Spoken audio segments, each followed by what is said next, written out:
Now they are trying to rush into the process. House of Fire saying time is ticking. We need to get we need to get this appeal to the court. And it's just kind of rich that that's where we are. There we go. I think we're not as choppy over on Instagram as we were. I tried to fix that. So.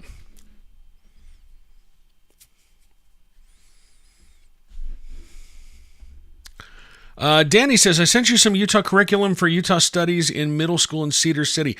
I don't think I got that, Danny. Danny over on TikTok said that. I don't think I got that. Try to send it again. I don't know if you sent it as a DM on this platform or on another platform, but please try to send that again. I would be very interested in seeing that. I just sent it to you, so you can check after you're live.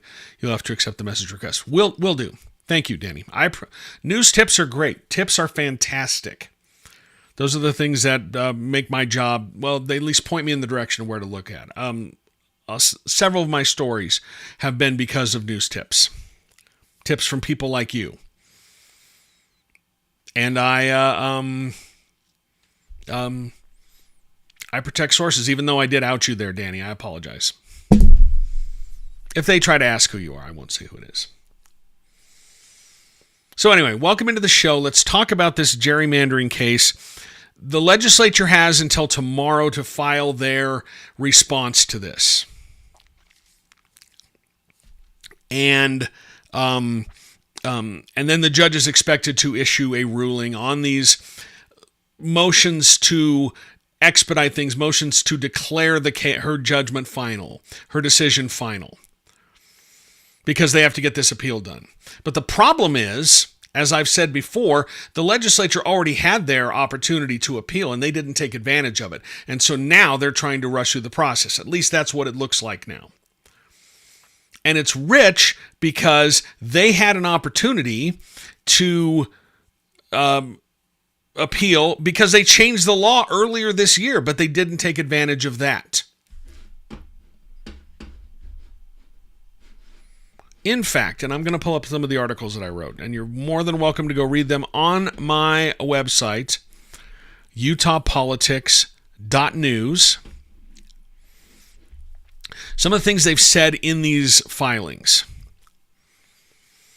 The plaintiffs, in one of their filings that they said on Sunday, said, quote, nearly 4 months have gone by during which time legislative defendants could have filed an appeal and obtained a decision by the Utah Supreme Court. Rather than do so, they have blown by their appeal deadlines and loudly blamed everyone but themselves for the predicament. At any time up until October 6th, 30 days after the court issued that September 6th amended order, legislative defendants could have filed a notice of appeal. The Utah Supreme Court made it clear they would expedite that appeal. That appeal could have been briefed, argued, and decided by now, is what the plaintiffs wrote in a filing that they put in on Sunday. I thought this passage was particularly sharp. Instead of simply filing a notice of appeal, various legislators appeared on television, radio, and social media saying that they desperately wanted to appeal and claiming that this court was somehow blocking them from doing so, while simultaneously doing nothing to advance such an appeal. And then they go on and say, filing a notice of appeal is not difficult, and plaintiffs cannot imagine that legislative defendants, represented by sophisticated counsel in this case, were unaware of how to file one. And then they included a screenshot of the website where you file that notice of appeal. So it was kind of, gave them a little bit of a zizz in this filing. But you have the legislature screaming that they're being delayed in their appeal. Kathy says, I know you've explained this, but why didn't they take advantage of the appeal process? It seems like this is more of a strategy than a mistake. I don't think so. Because now they are, unless it's a galaxy brain type of thing, From what I understand, they just thought that this avenue that they themselves created was not open to them at the time, but it was, and they failed to take advantage of it. And by the way, these lawyers that they are using to represent them, the legislature, the lawyers that you as Utah taxpayers are paying for, are earning a very, very handsome fee for this. They are not using the Attorney General's office. They went and hired outside counsel. It's a firm called Consovoy McCarthy. They are represented by a gentleman by the name of Tyler Green. Tyler Green used to be Utah's Solicitor General. That means he was the top litigation lawyer for the state in the Attorney General's office. And then he left to go into private practice, got hired by Consovoy McCarthy, and then the Attorney General and the legislature just paid him to do what he was already doing as Attorney General, but just paid him more money to do it.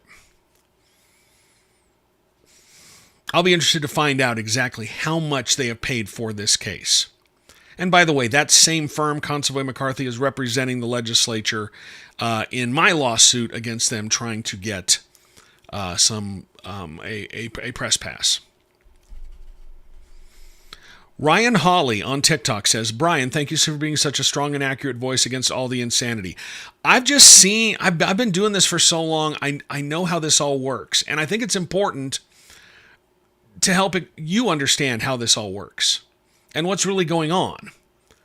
I love doing that. I get a charge out of it. I like doing these live streams. I think that they're great. It's a great opportunity to talk about my reporting and explain what's going on. So thank you, Ryan. I appreciate your words. Kat on TikTok says, I want your shirt. I think I got it at $6 shirts. I think, and that's not a plug. It's a website, $6shirts.com. They have some great shirts. I think that's where I got it. So you could get it there too. And again, I'm getting no compensation for them for that at all. I don't have sponsors. Came out of my own pocket. So anyway, if you have any questions, if you have any comments, please leave those in the chat. In another filing that happened last night, it was filed on Wednesday. Obviously, we're doing this on Thursday. It was filed on Wednesday. The plaintiffs again argue against this push by the legislature to declare a final judgment in this case. In that filing, they said, legislative defendants had the right to appeal both the court's August 2025 order and its subsequent November 10th order and either missed the deadline or intentionally chose not to appeal. Having sat on their appellate rights, they now demand the expeditious entry of final judgment with lightning speed briefing and decision.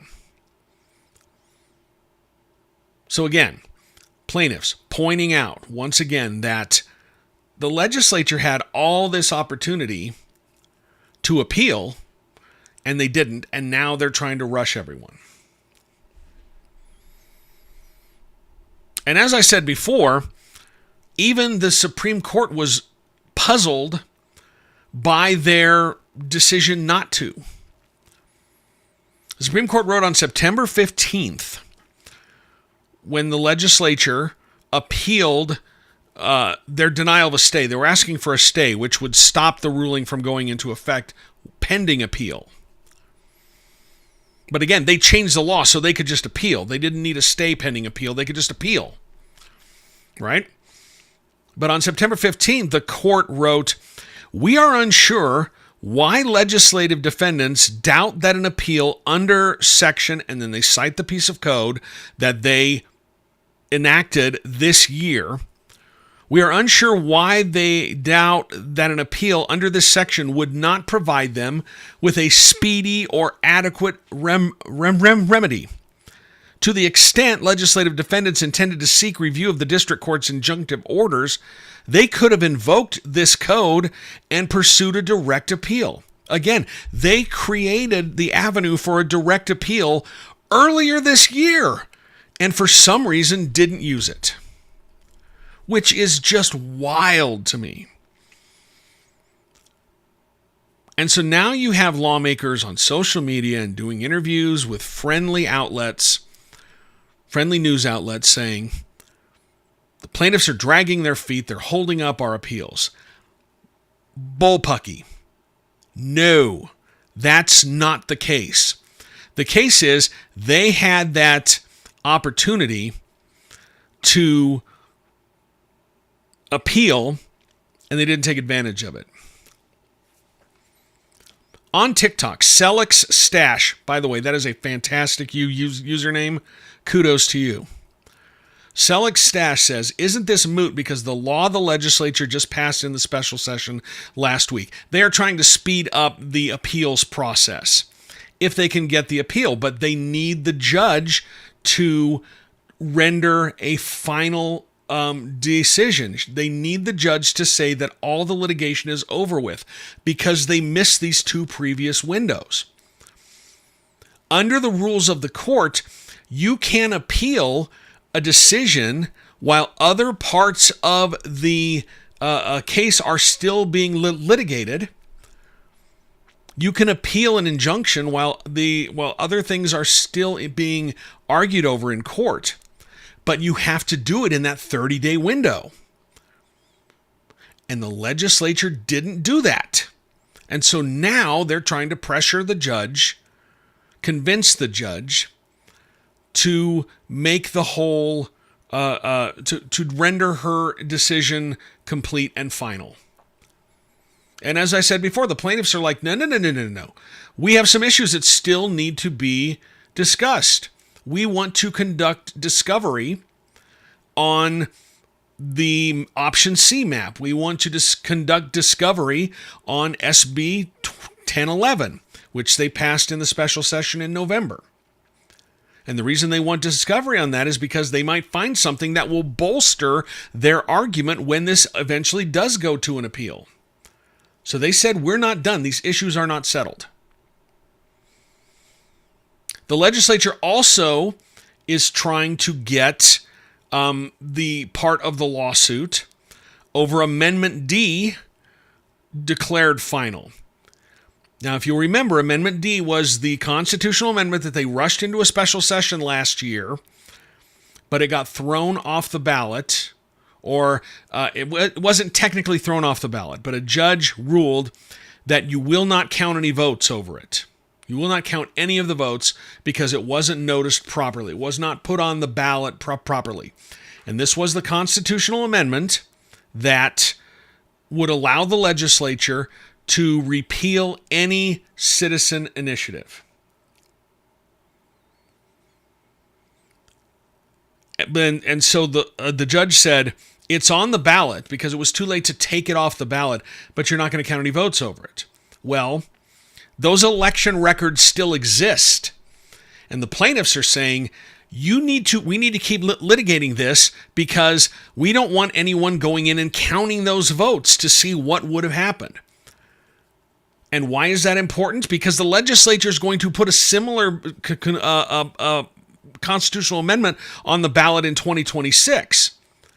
And if they get a hold of those election records, if the public, if they can see those election records, if they are able to look at what happened with that vote, they can strategize accordingly when they try to convince the public to vote for this. They'll know which sections of the state voted for it and which sections of the state voted against it. And they'll know whether or not it even had a